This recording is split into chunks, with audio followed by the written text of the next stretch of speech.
And we started right away. I came in September 69, and almost immediately, within a few weeks, we had already taken over the financial aid building, office, really. The building was in Willard.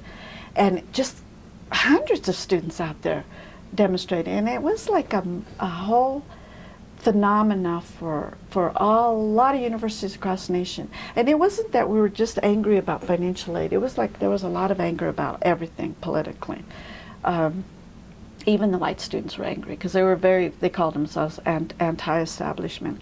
And they were fighting against being pigeonholed into this 1950s model of just following the rules and being conservative, and they wanted to be who they wanted to be. So the Vietnam War had been going on, and we were now getting much more information about that, and we were learning a lot of Chicanos and blacks were being killed. And so we had a Chicano moratorium against the war in California, and people went there. I didn't go to that one, but we had moratoriums here. We had protests here in Colorado. We had, oh God, there's so much I can say. I mean, when I remember running across the fields here, and there'd be tear gas thrown, and people were be screaming and yelling, and police were all over the place.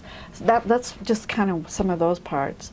There's another time when we had another takeover of that building I was telling you about earlier, TB1. That stands for Temporary Building Number 1. It's still called that. But that's where they housed all of the education opportunity programs, which were UMass EOP, the Migrant Action Program EOP, Asian American EOP, and Black EOP.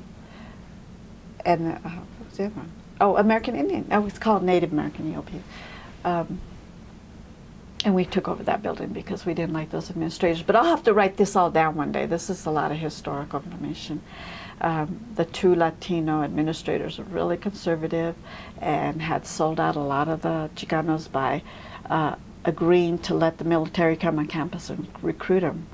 And people got really mad and said, we need to oust you. And so they took over the building. And university officials were like, no, you can't just do that. And we said, yes, we can. So they took over that building. And it was during that time that some Chicanos got killed in Boulder.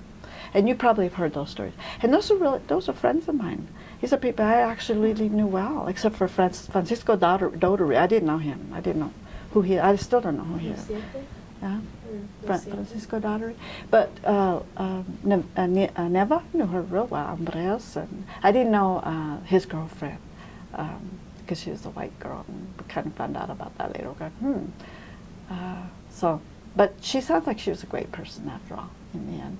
But Freddie Granados was a really good friend. I mean, he and I, and I'm talking about me, I'm just kind of this younger person, but you get to know a lot of the movers and shakers, because if you're at meetings and you're talking, and they actually would listen to me. I would say things, because I'm pretty assertive. I'd say, well, I think that's not a very good idea. I'd raise my hand and I'd explain it, and then they would have conversations with me.